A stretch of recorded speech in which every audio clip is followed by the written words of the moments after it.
Now is Yvette Felarca with the group By Any Means Necessary. And Yvette, I know that you were there. First of all, tell me, what specifically is it about Milo Yiannopoulos that you and others have an issue with? Well, first of all, Milo Yiannopoulos is a fascist. He's a white supremacist. He's funded by Steve Bannon and Breitbart. He's an acolyte of Donald Trump. And he was on the UC Berkeley campus to try to recruit more fascists and to wage attacks on Muslim students, immigrant students, women, and trans students. Now, Milo himself denies those allegations. But again, that's why you were there, and that's why you felt like it was important for him not to speak. What is the real fear of him having a conversation with the 500 students or the 500 people who had bought tickets to the event? Well, just to go back to how you characterize the protest, this isn't a question of violent versus peaceful protests. I was there, and there were thousands of people out there who were united. It was a mass protest. It was a militant protest.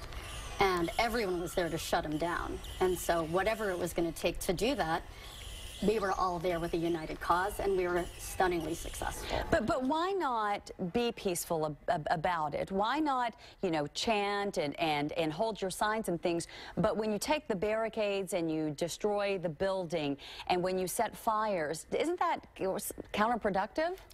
You know, I think that the left has been far too timid for way too long.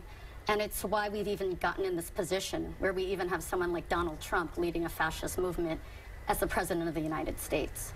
We need to make sure that we have more mass protests, more militant protests that are mass and militant. And the reality is that these aren't people just putting forward their ideas. There's white supremacists who've already murdered 6 Muslims just 5 days ago in Quebec. There was a woman in Korea, or not from Korea, but who was from Korea in Los Angeles, who was just beaten down by a white supremacist.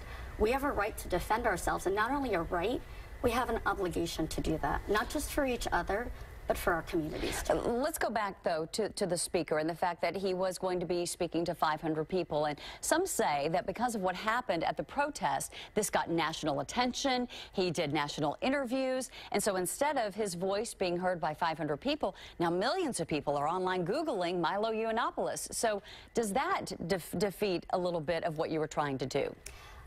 The right wing and the fascists in this country already have a spokesperson, and they've already found one in Trump, Steve Bannon, and also now Milo. But now what I think was so important about our success on Wednesday, which is why it should be the model for how the movement needs to take things now in the future. Really? Yeah, because, but let me finish, is because we need to make sure that the millions of people out there who are angry and who are scared under Donald Trump and everything that he's doing now, know that there are people out there who will stand up and fight the way the movement needs to. That clearly Wednesday was not business as usual. It was people fighting united in a mass effort, in a united effort, and by any means necessary. But you know, though, that some in the business community, they were really upset because they, too, were targeted. They were blocks away from the university. And so when you talk about this happening again, some in the business community have voiced a lot of frustration with what they've seen before.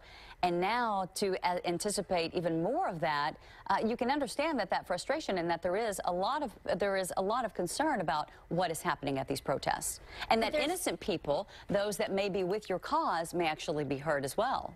But there's 2 things to that. One, Chancellor Dirks is responsible for anything that happened. And if the business community is upset, they should join the professors and students and community members who are demanding that Dirks step down immediately.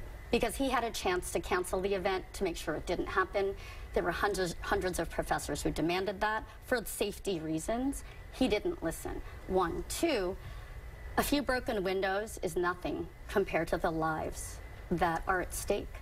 And if that's what it takes in order to make sure that more people don't get targeted, if that's what it takes to make sure that Milo Yiannopoulos or another white supremacist is not welcome or allowed to come to UC Berkeley and attack our community, then good. Let's make sure then that that doesn't happen in the future. So no regrets at all about what took place?